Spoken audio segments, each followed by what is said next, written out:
Praise the lord. ఎలా ఉన్నారు? మీరంతా బాగున్నారా? మీకోసం ఎల్లప్పుడూ ప్రార్థన చేస్తున్నాను. దేవుడు తన వాక్యం ద్వారా మనతో మాట్లాడతారు. మిర్రర్ అనేది, అద్దం అనేది అప్పుడే కనిపెట్టారు. కొద్ది కొద్దిగా అందరికీ తెలుస్తున్న కాలం అది. ఆ టైంలో ఒక వ్యక్తికి అద్దం దొరికింది. తన అద్దంలో చూసుకుంటున్నప్పుడు ఆ అద్దంలో తన తండ్రి కనపడుతున్నాడు. వాస్తవానికి కనబడేది తన ముఖమే. అయితే తన ముఖము ఇప్పుడు తాను చూసుకోలేదు. తన ముఖము తన తండ్రి ముఖము ఒకేలా ఉండడం ద్వారా అద్దంలో కనపడే తండ్రి అనుకున్నాడు. తనకి తన తండ్రి అంటే చాలా ఇష్టం. ఇతను నవ్వుతుంటే అద్దంలో ఉన్న తన తండ్రి నవ్వుతున్నాడు. ఇతను మాట్లాడుతుంటే అద్దంలో ఉన్న తన తండ్రి మాట్లాడుతున్నాడు. ఇతని భార్యకి ఇతని తండ్రి అంటే ఇష్టం ఉండేది కాదు. కాబట్టి ఆ అద్దాన్ని ఒక పెట్టెలో దాచుకుని రోజు పక్కకు వెళ్ళి ఆ అద్దాన్ని చూసి నవ్వుకుంటూ ఉండేవాడు. తన తండ్రిని చూసి ఆనందపడుతూ ఉండేవాడు. తన భార్య ఇది కనిపెట్టింది. తాను పనికి వెళ్ళిపోయిన తర్వాత ఆ పెట్టెలో ఉన్న అద్దాన్ని తీస్తే ఈమెకు ఇప్పుడు అద్దంలో వేరే అమ్మాయి కనపడుతుంది. వాస్తవానికి కనపడేది ఈమె ముఖమే, కానీ ఈమె ముఖాన్ని ఎప్పుడు ఆమె చూసుకోలేదు కదా. కాబట్టి ఈమె బాధపడిపోతుంది. మా ఆయన దీంట్లో ఎవరినో పెట్టుకుని ఆమెను చూసి నవ్వుకుంటున్నాడు అని చెప్పి బాధపడింది. ఆయన వచ్చేసరికి ఏడుస్తూ, నేనేం చేశాను, మీకు ఏం అన్యాయం చేశాను, నేను పెట్టెలో ఒక అమ్మాయిని దాచుకున్నారేంటి అంది. ఆయన అంటున్నాడు, దాంట్లో ఉన్నది మా నాన్న అని. ఆమె అంటుంది వేరే అమ్మాయి అని. ఈయన అద్దంలో చూస్తుంటే వాళ్ళ నాన్న కనబడుతున్నాడు, ఈమె అద్దంలో చూస్తుంటే వేరే ఆమె కనబడుతుంది. ఇలా కాదని చెప్పి ఒక పెద్ద మనిషి దగ్గరికి వెళ్తే ఆ పెద్ద మనిషి అద్దంలో చూస్తే ఆయనకి తన తండ్రి కనపడుతున్నాడు. ముగ్గురు గొడవ పడుతుండగా అద్దం కోసం తెలిసిన ఒక ఆయన అలా వెళ్తూ, సార్ దీన్ని అద్దం అంటారు, దీంట్లో మీ తండ్రి గారి మొహమో వేరే అమ్మాయి మొహమో కనపడడం కాదు, ఎవరు చూస్తారో వారి ముఖాలే కనపడతాయని. దేవుని వాక్యం అద్దం లాంటిది. దేవుని వాక్యం వినడానికి మనం వచ్చినప్పుడు దేవుడు ఇంకెవరితో మాట్లాడడం కాదు, దేవుడు మనతోనే స్వయంగా మాట్లాడతారని. ఈరోజు దేవుడు తన వాక్యం ద్వారా ఏం మాట్లాడుతున్నారో చూద్దామా? ఈరోజు మన వాక్య అంశము ఏం సంపాదించుకోవాలి. అందరం కూడా బైబిల్ చూపించేద్దాం. ఫిలిప్పీయులకు రాసిన పత్రిక 4వ అధ్యాయము 8-9 వచనాలు. నిశ్చయముగా నా ప్రభువైన యేసుక్రీస్తుని గూర్చిన అతి శ్రేష్టమైన జ్ఞానము నిమిత్తమైన సమస్తమును నష్టముగా ఎంచుకొనుచున్నాను. క్రీస్తును సంపాదించుకొని ధర్మశాస్త్ర మూలమైన నా నీతిని కాక క్రీస్తు అందలి విశ్వాస మూలమునైన నీతి అనగా విశ్వాసమును బట్టి దేవుడు అనుగ్రహించు నీతి గలవాడనై ఆయన యందు అగపడు నిమిత్తము. హల్లెలూయా. సంపాదించడం అనేది అందరికీ ఇష్టమే. కొంతమంది డబ్బు సంపాదిస్తారు, కొంతమంది ఆస్తులు సంపాదించుకోవాలని, కొంతమంది జ్ఞానం సంపాదించుకోవాలని, కొంతమంది పేరు సంపాదించుకోవాలి, గౌరవం సంపాదించుకోవాలని, తమ జీవితంలో ఏదో ఒకటి సంపాదించుకోవాలని ప్రయాసపడుతూనే ఉంటారు. అయితే ఇక్కడ దేవుని వాక్యం సెలవిస్తుంది, మనం మొదట క్రీస్తుని సంపాదించుకోవాలి అని. క్రీస్తు ప్రభువారు అమూల్యమైన వారు. పంజాబ్ రాష్ట్రంలో లూధియానా అనే ప్రాంతంలో సాధు సుందర్ సింగ్ జన్మించారు. సాధు సుందర్ సింగ్ సిక్ కుటుంబంలో జన్మించారు. అయితే సాధు సుందర్ సింగ్ గారు దేవుని అంగీకరించిన తర్వాత తన తండ్రి వచ్చి, నీకు నా ఆస్తి కావాలా, క్రీస్తు ప్రభువారు కావాలంటే సాధు సుందర్ సింగ్ గారు ఇలా ఆన్సర్ చెప్తారు, నాన్నగారు మీ ఆస్తి మాత్రమే కాదు, భూ ప్రపంచం మీద ఉన్న అందరి ఆస్తి కలిపి తీసుకొచ్చిన నాకు క్రీస్తు ప్రభువారే కావాలని. క్రీస్తు ప్రభువారికి సమానమైన వారు, సాటి అయిన వారు ఎవరు లేరు అని. మనం ఆ క్రీస్తు ప్రభువారిని మొదట సంపాదించుకోవాలి. పౌలు గారు వాస్తవానికి చాలా ధనవంతుడు, ఆయన చాలా జ్ఞానవంతుడు, పేరు కలిగిన వ్యక్తి. అయినప్పటికీ కూడా ఆయన అంటున్నాడు, నేను క్రీస్తు ప్రభువుని సంపాదించుకోవడానికి, క్రీస్తు ప్రభువారు కూర్చున్న జ్ఞానాన్ని సంపాదించుకోవడానికి నేను సమస్తాన్ని నష్టంగా ఎంచుకుంటున్నానని. యేసయ్య పరలోక రాజ్య కూర్చున్న ఉపమానం ఎలా చెప్తారు, ఒక వ్యక్తికి పొలంలో అమూల్యమైన ధననిధి దొరుకుతుంది. అది అక్కడ ఉందని తెలుసుకున్న వ్యక్తి తన దగ్గర ఉన్నదంతా అమ్మేసి ఆ పొలాన్ని కొనుక్కుంటాడు. ఈ విషయం మనకి ఏం తెలియపరుస్తుందంటే, అన్నిటికంటే అమూల్యమైన క్రీస్తు ప్రభువారిని మొదట మనం సంపాదించుకోవాలి అని. అక్కడ అమూల్యమైన ధననిధి క్రీస్తు ప్రభువారు, పరలోక రాజ్యం. మన దగ్గర ఉన్నదానికంటే, ఈ లోకంలో ఉన్నదానికంటే గొప్పది, అమూల్యమైంది క్రీస్తు ప్రభువారు. ఆయన్ని మనం మొదట సంపాదించుకోవాలి అని. క్రీస్తు ప్రభువారు లేవీయులకు చెప్పిన మాట, నేను మీకు స్వాస్థ్యంగా ఉంటానని, నేను మీకు సంపదగా ఉంటానని ప్రభు వారికి వాగ్దానం చేశారు. ఎలా వారు దేవుణ్ణి స్వాస్థ్యంగా పొందుకున్నారు, ఎలా వారు దేవుణ్ణి సంపదగా పొందుకున్నారు? ఒకరోజు వారి ముందు ఒక క్వశ్చన్ ఇవ్వబడింది, మీరు దేవుని పక్షాన్ని నిలబడతారా, దేవునికి వ్యతిరేకంగా నిలబడతారా అంటే లేవీలంతా కూడా మేము దేవుని పక్షాన్నే నిలబడ్డారు. అప్పటి నుంచి దేవుడు వారికి స్వాస్థ్యంగా ఉంటానని వాగ్దానం చేశారు. మన జీవితాల్లో కూడా మనం ఎప్పుడైతే పాపాన్ని విడిచిపెట్టేసి దేవుని వెంబడిస్తామో, మన జీవితాన్ని దేవునికి సమర్పించుకుంటామో, ఆ రోజు మనం దేవుణ్ణి స్వాస్థ్యంగా పొందుకుంటామని. క్రీస్తు ప్రభువును మనం సంపాదించుకుంటాం. నువ్వు రక్షణ పొందిన రోజున, మారు మనసు పొంది బాప్తీసం పొంది రక్షింపబడిన రోజున క్రీస్తును నువ్వు స్వాస్థ్యంగా పొందుకుంటున్నావని, క్రీస్తు ప్రభువారు నువ్వు సంపాదించుకుంటున్నావు. అలాంటి వారు భాగ్యవంతులు, నిజమైన భాగ్యం కలిగిన వారు. ఈ లోకంలో డబ్బున్న వాళ్ళు జాబితా తీస్తారు, top 10 richest people in the world అని ధనవంతులు జాబితా తీస్తూ ఉంటారు. అయితే దేవుని దృష్టిలో నిజమైన భాగ్యవంతులు ఎవరు అంటే క్రీస్తు ప్రభువును సంపాదించుకున్నవారు, మారు మనసు పొంది రక్షణ పొంది క్రీస్తు ప్రభువును వెంబడించేవారు. మోషే గారు ఐగుప్తు ధనం కంటే దేవుణ్ణి సంపాదించుకోవడం గొప్ప భాగ్యంగా ఎంచుకున్నాడు. బైబిల్లో మనం ఒక ధనవంతుడిని చూస్తాము. ఆ ధనవంతుడు అంటాడు, నా ప్రాణమా తినుము త్రాగుము సిగుంచుము, నీ కోసం విస్తారంగా సంపాదించానని. అలాంటి ధనవంతుల్ని లోకస్తులు గొప్పవారు అంటారేమో కానీ ఆ ధనవంతుడు దేవుని కోసం ఆలోచించలేదు కాబట్టి, క్రీస్తు ప్రభు వారిని సంపాదించుకోలేదు కాబట్టి దేవుడు చెప్పిన మాట వెర్రివాడ, యు ఫూల్ అని దేవుడు పిలిచాడు. ఒక వ్యక్తి సమస్తాన్ని సంపాదించుకుని తన ఆత్మ నరకంలోకి తీసుకెళ్ళిపోతే ఏం ప్రయోజనం? మొదటిగా మనం క్రీస్తుని సంపాదించుకోవాలి, రక్షణ పొందాలి, పరలోక రాజ్యంలో చోటు సంపాదించుకోవాలి. సామెతల గ్రంథము 21వ అధ్యాయము 6వ వచనము, అబద్ధములాడి ధనము సంపాదించుకునుట ఊపిరితో సాటి, దానిని కోరువారు మరణము కోరుదురు. కొంతమంది అనుకుంటారు డబ్బుంటే చాలు అనుకుంటారు. అదే దేవుని వాక్యం సెలవిస్తుంది, మొదట దేవుని సంపాదించుకోవాలి. దేవుడు ఉంటే మనకు అన్నీ ఉన్నట్టే. క్రీస్తు ప్రభువారు లేకుంటే ఏమున్నా అది మనకు నిజమైన సంతోషాన్ని, సమాధానాన్ని, సంతృప్తిని ఇవ్వలేదు. మన దగ్గర డబ్బుంటే మనం ఒక వాచ్ని కొనుక్కోగలం, ఒక గడియారాన్ని కొనుక్కోగలం, కానీ టైంని కొనుక్కోలేం. మనం ట్రీట్మెంట్ని, వైద్యం అయితే కొనుక్కోగలం కానీ ఆరోగ్యాన్ని కొనుక్కోలేం. మనం మంచాన్ని, బెడ్ని అయితే కొనుక్కోగలం కానీ నిద్రని కొనుక్కోలేం. డబ్బు సంపాదించడం తప్పు కాదు. బైబిల్లో ధనవంతులు చాలామంది ఉన్నారు. అబ్రహాము ధనవంతుడు, యాకోబు ధనవంతుడు, ఇస్సాకు ధనవంతుడు, యోబు ధనవంతుడు, దావీద్ ధనవంతుడు. వీళ్ళందరినీ దేవుడే ధనవంతులుగా చేశారు. అయితే మనం దేనికి ప్రాముఖ్యతనిస్తాం అది ముఖ్యం. మనం మొదట క్రీస్తు ప్రభువుని సంపాదించుకోవాలి, మనం మొదట దేవుని సంపాదించుకోవాలి. యెహోవా ఇచ్చు ఆశీర్వాదం ఐశ్వర్యాన్ని కలగజేస్తుందని. దేవుడు మనకు తోడై ఉంటే మనం అన్ని విషయాల్లో ఫలిస్తాం, అభివృద్ధి పొందుతాం. అందుకే మోషే గారు అంటారు, ప్రభువా నువ్వు మాకు తోడుగా రాకపోతే ఒక్కడుగు కూడా మమ్మల్ని ముందుకు తీసుకెళ్ళొద్దని.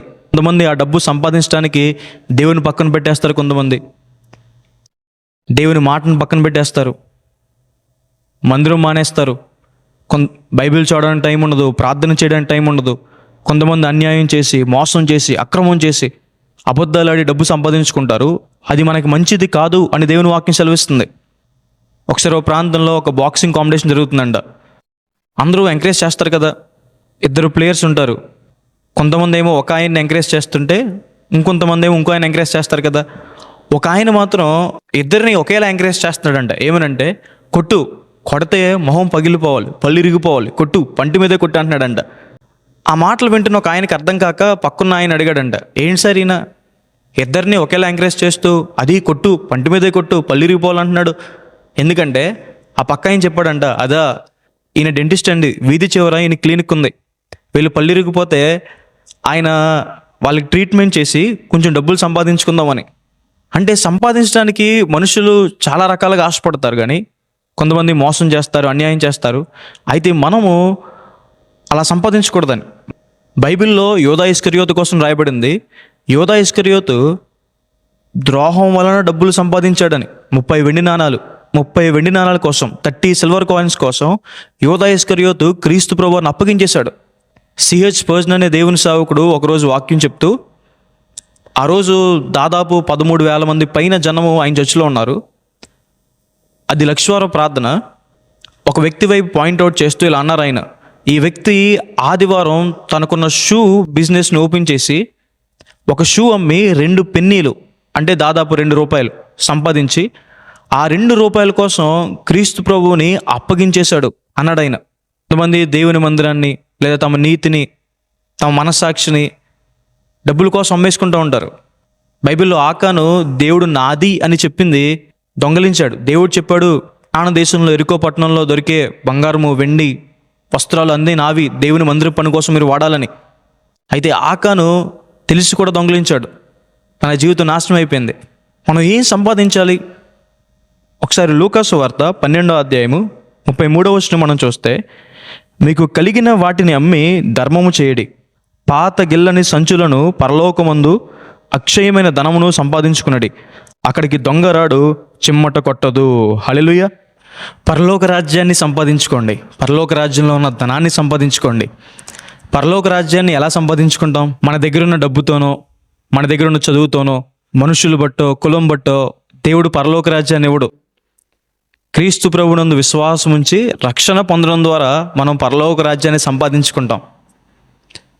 ఈ లోకంలో ఉన్న ధనము ఎవరో ఒకరు దొంగలిస్తారు, డిస్ట్రాయ్ అయిపోద్ది, నశించిపోతుంది. ఒకసారి నేను న్యూస్లో చూశాను, ఒక ఏటీఎంలో ఉన్న ధనం మొత్తం కూడా, నోట్స్ మొత్తం కూడా ఎలక తినేసింది. ఒకసారి ఒక విఆర్ఓ ఇంటికి సిబిఐ వారు రైడ్ చేయడానికి వెళ్తే ఇంటి పైన గోను సంచుల్లో డబ్బులు ఉన్నాయి. వారు ఆ నోట్స్ని పట్టుకుని బయటకు తీస్తుంటే నోట్స్ అక్కడక్కడే పౌడర్ కింద మారిపోయాయి, చిమ్మట పట్టేశాయి. అయితే పరలోక రాజ్యంలో ఉన్న ధనాన్ని ఎవరు దొంగలించలేరు, అది పాడవదు. దాన్ని ఎలా సంపాదించుకుంటాం? ఈ లోకంలో దేవుడు మనకిచ్చిన సమయాన్ని, శక్తిని, ధనాన్ని దేవుని విషయంలోనూ ఇతరులకి సహాయం చేయడం విషయంలోనూ వాడడం ద్వారా పరలోక రాజ్యంలో మనం ధనాన్ని సంపాదించుకుంటాం. Riches in heaven. లాజరు సహోదరి అయిన మరియ 300 దేనారంలో విలువైన అత్తరిని తీసుకొచ్చి క్రీస్తు ప్రభువారి పాదాల దగ్గర పడుతుంది. ఆ కాలంలో ఒక్క దేనారము ఒక రోజు జీతం. 300 దేనారములు అంటే సంవత్సరం కష్టార్జితం. అప్పుడు ప్రభువు అంటారు, ఈమె నా విషయమై మంచి కార్యం చేసింది అని. హగ్గయి గ్రంథంలో దేవుడు మాట్లాడుతూ ఇలా అంటారు, మీరు కష్టపడుతున్నారు కానీ ఆ కష్టార్జితాన్ని అనుభవించలేకపోతున్నారు. చిల్లు సంచిలో వేసినట్టుగా నీ కష్టార్జితం అంతా పోతుంది. ఎందుకు అంటే మీరు దేవుని మందిరాన్ని, దేవుని మందిర పనిని, దేవుని పనిని పక్కన పెట్టేసి మీ పనులు మీరు చక్కబెట్టుకుంటున్నారు. కాబట్టి మీరు నా పని మొదట చేయండి, అది మొదలుకొని మిమ్మల్ని ఆశీర్వదిస్తానని దేవుడు వాగ్దానం చేశారు. ఒకవేళ మీ జీవితంలో కూడా అలాగే ఉందేమో, కష్టపడుతున్నారు కానీ కష్టార్జితాన్ని అనుభవించలేని స్థితిలో ఉన్నారేమో, కష్టార్జితం అంతా కూడా చిల్లు సంచిలో వేసినట్టు అయిపోతుందేమో. దేవుని పనిని పట్టించుకుంటున్నారా? దేవుని మందిర పనిని కానీ, దేవుని సువార్త పనిని కానీ పట్టించుకుంటున్నారా? దేవుని మందిర పని కోసం, దేవుని పని కోసం ముందుండండి. బైబిల్లో దావీదు గారు దేవుని మందిరం కోసం చాలా సమకూర్చి, చాలా సంపాదించి, చాలా ఇచ్చి ఆయన అంటాడు, నేను దేవుని మందిరం అంటే నాకున్న ప్రేమ చేత ఇదంతా చేస్తున్నానని. మనకుందా దేవుని మందిరం అంటే ప్రేమ, దేవుని పని అంటే ప్రేమ? అలాగే బైబిల్లో తబీతా అనే స్త్రీని మనం చూస్తాం. దోర్కా అనే ఆమెకు ఇంకో పేరు. ఆమె కూడా కుట్టుకుంటూ ఉండేది. దాంట్లోనే ఇతరులకి బట్టలు కుట్టుపెట్టేదని, విధవరాలకి, లేని వారికి ఆమె సహాయం చేసేది. ప్రభువు నామంన మనం ఎవరికైనా సహాయం చేస్తే, ఎవరికైనా మనం మంచి చేస్తే అది దేవునికి చేసినట్టు. బైబిల్లో రాయబడింది, పేదలకి సహాయం చేసేవాడు యెహోవాకు అప్పిచ్చువాడని. మనం ఎవరైనా దేవునికి అప్పివ్వగలమా? కానీ ఎప్పుడైతే మనం ఒకరికి సహాయం చేస్తామో దేవుని నామంన, ఆ సహాయాన్ని దేవుడు అంగీకరిస్తాడని. అలా పరలోక రాజ్యంలో మనం ధనాన్ని సంపాదించుకుంటాం. బైబిల్లో జక్కయ్య అనే వ్యక్తిని మనం చూస్తాం. జక్కయ్యకి విస్తారమైన ధనం ఉంది కానీ జక్కయ్యకి మంచి పేరు లేదు. జక్కయ్య ఇంటికి క్రీస్తు ప్రభువారు వెళ్తుంటే అక్కడ ఉన్న వారంతా అన్నారు, ఈ పాపి ఇంటికి ఎందుకు క్రీస్తు ప్రభువారు వెళ్తున్నారని. అయితే క్రీస్తు ప్రభువారు చెప్పిన మాట, నేడు నీ ఇంటికి రక్షణ వచ్చింది అని.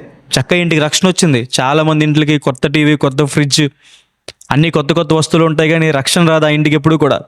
అయితే జక్కయ్య ఇంటికి రక్షణ వచ్చింది. జక్కయ్య మనసు మార్చుకున్నాడు. ఎవరెవరి దగ్గర అయితే అన్యాయంగా రూపాయి తీసుకున్నాడో వారికి 4 రెట్లు చెల్లించాడు. జక్కయ్య పరలోక రాజ్యంలో ధనాన్ని సంపాదించుకున్నాడు అలా చేయడం ద్వారా.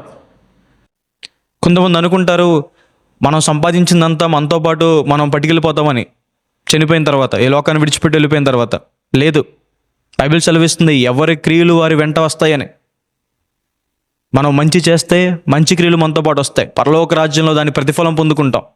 మనం చెడు చేస్తే దానికి తగిన ప్రతిఫలం నరకంలో మనం అనుభవిస్తూ ఉంటాం. ఒకసారి ఓ ప్రాంతంలో ఒక ఆయన చాలా కోట్లు సంపాదించాడు, క్రోర్స్ ఆఫ్ మనీ. అతడు మరణ పడక మీద ఉన్నప్పుడు, హాస్పిటల్ బెడ్ మీద ఉన్నప్పుడు, చనిపోతాడనగా తన భార్యని అడిగాడు ఆఖరి కోరికగా, నేను సంపాదించిన ఆస్తంతా అమ్మేసి వాటిని క్యాష్ రూపంలో చేసి మూటల్లో పెట్టి నా చేతులు కాళ్ళు కట్టేసి ఆ కాఫిన్లో పెట్టండి, ఆ సమాధి పెట్టిలో పెట్టండి నాతో పాటు అని అడిగాడు. ఎందుకంటే ఆయన ఉద్దేశం ఏంటంటే ఆ డబ్బులన్నీ కూడా ఆయన చనిపోయిన తర్వాత పైకి పట్టుకెళ్ళిపోదామని. అలాగా అవి రావు మనతో పాటు, మన క్రియలే మనతో పాటు వస్తాయి. మనం దేవుని విషయమే మంచి కార్యం చేయాలి, మనుషుల విషయమే మనం మంచి కార్యం చేయాలి. అలాగూ పరలోక రాజ్యంలో మనం ధనాన్ని సంపాదించుకుంటాము అని. హల్లెలూయా. తర్వాత చూడండి, సామెతల గ్రంథము 16వ అధ్యాయము 16వ వచనం. అపరంజిని సంపాదించుకున్నట కంటే జ్ఞానమును సంపాదించుకున్నట ఎంతో శ్రేష్టము. హల్లెలూయా. We should have knowledge about the God. మనకి దేవుని గూర్చిన జ్ఞానం కావాలి. దేవుడు ఎలాంటి వాడు? దేవుడు సర్వశక్తిమంతుడని రాయబడింది. ఆయన సర్వాధికారి, ఆయన శ్రీమంతుడైన దేవుడు, నిజమైన దేవుడు. కల్పితమైన వారు అనేక మంది ఉన్నారు కాబట్టే నిజమైన దేవుడు అని రాయబడింది. ఆయన జీవం కలిగిన దేవుడు. ఆ దేవుని గూర్చిన జ్ఞానాన్ని మనం సంపాదించుకోవాలి. హోషేయ గ్రంథంలో రాయబడింది, నా ప్రజలు జ్ఞానం లేక నశించిపోతున్నారని. దేని గూర్చిన జ్ఞానం లేక? కొంతమందికి సినిమాలు కూర్చుని జ్ఞానం ఉంటుంది, పని కూర్చుని జ్ఞానం ఉంటుంది, గేమ్స్ కూర్చుని జ్ఞానం ఉంటుంది. ఇక్కడ లేని జ్ఞానం ఏంటంటే దేవుని కూర్చిన జ్ఞానం, దేవుని మార్గం కూర్చిన జ్ఞానం.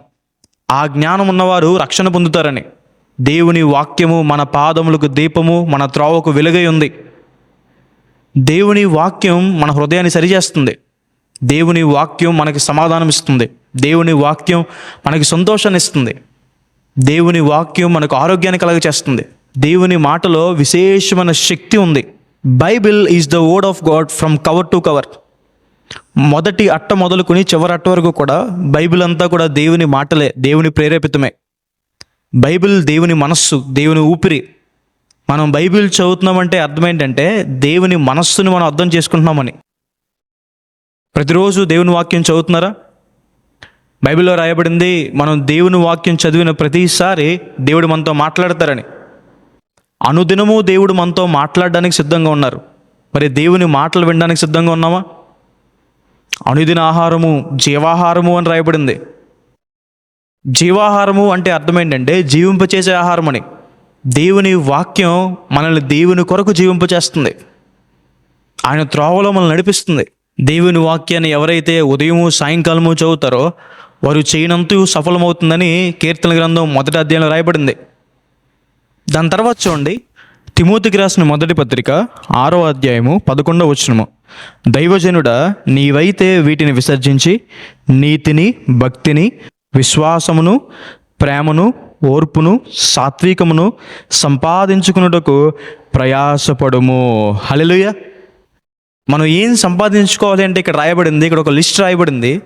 పౌలు గారు తిమోతికి రాస్తూ ఇక్కడ రాశారు, మనం భక్తిని సంపాదించుకోవాలి అని.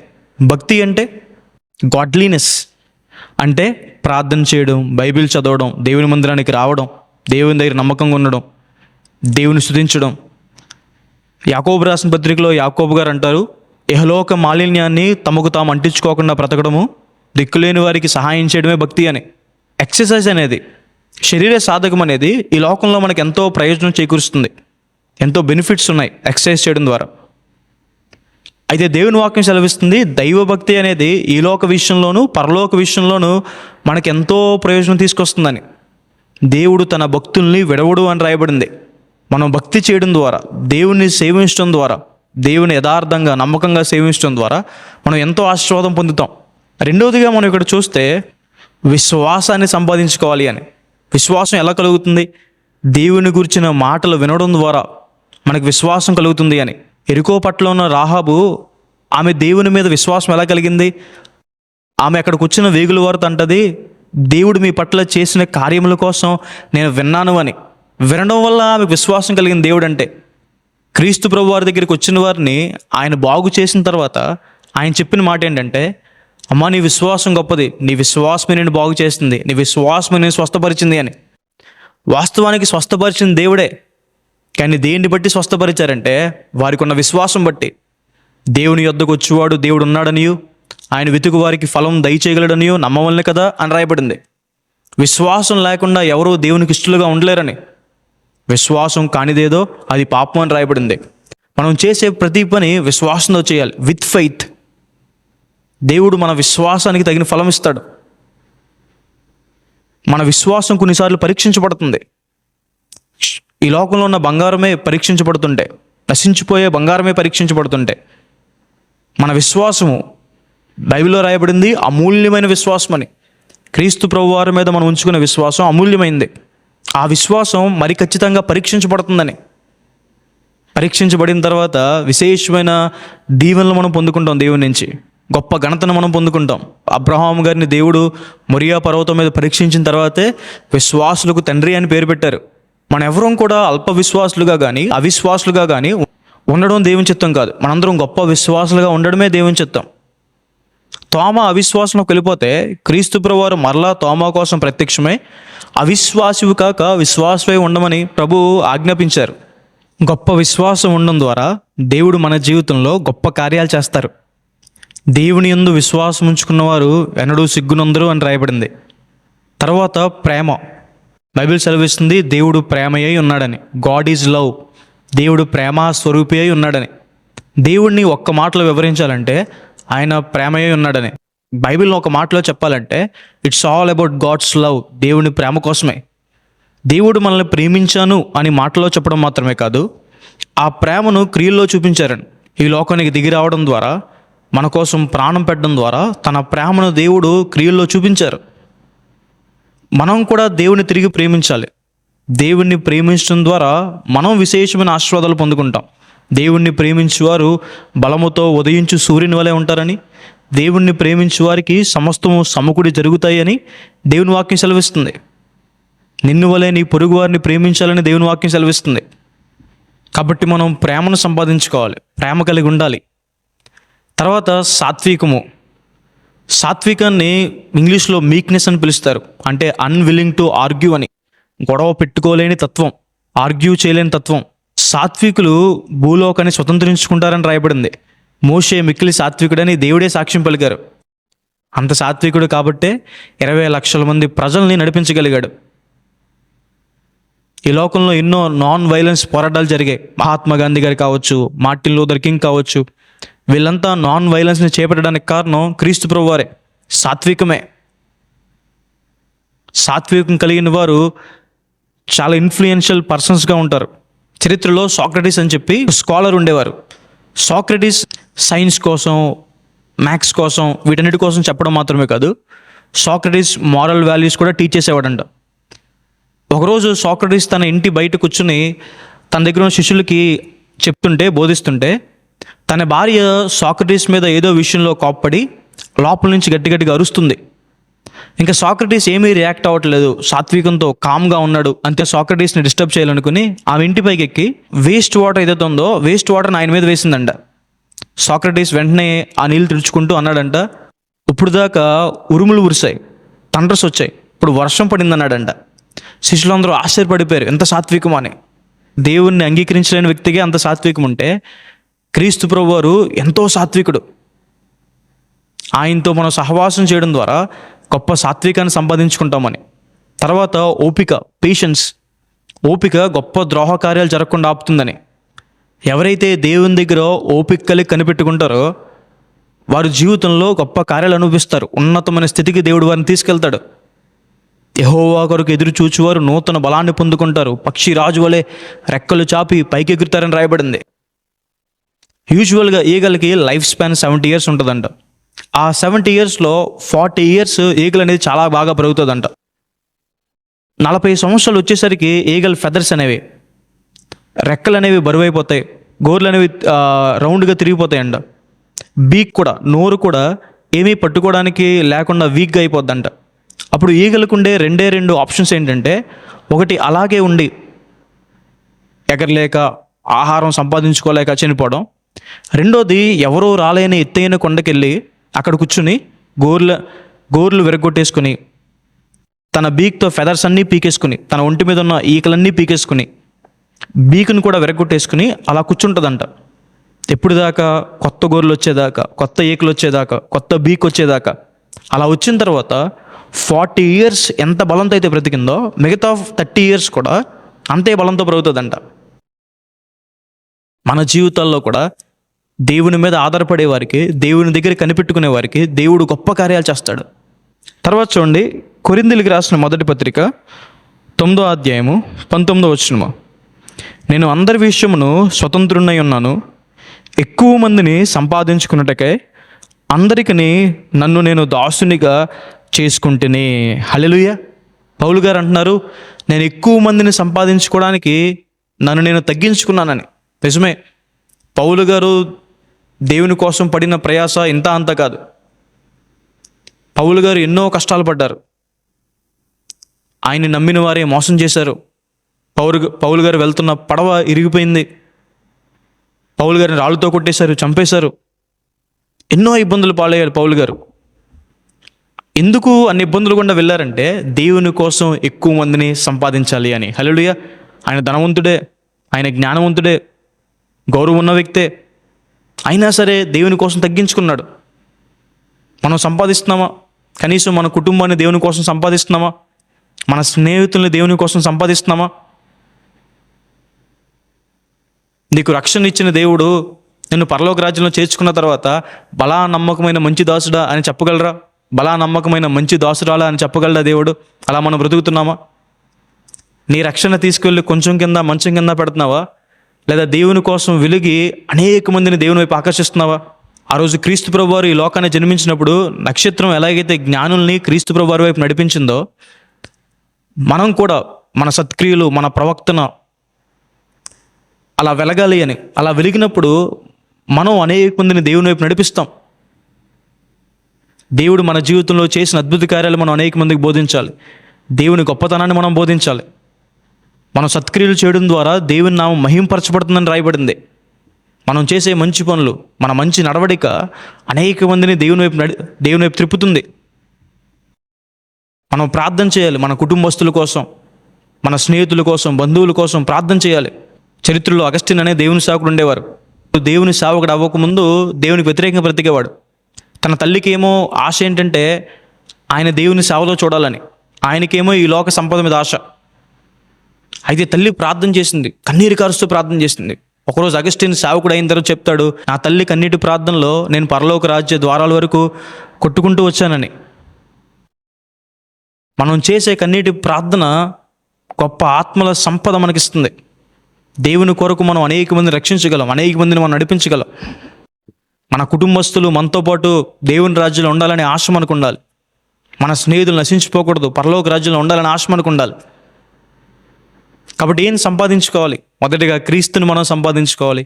దేవుని గురించిన జ్ఞానాన్ని మనం సంపాదించుకోవాలి. పరలోక రాజ్యంలో ధనాన్ని మనం సంపాదించుకోవాలి. భక్తి, ప్రేమ, విశ్వాసము, ఓపిక, సాత్వికం మనం సంపాదించుకోవాలి. అలాగే దేవుని కోసం ఎక్కువ మందిని మనం సంపాదించుకోవాలి. హల్లెలూయా. ప్రార్థన చేసుకుందాం.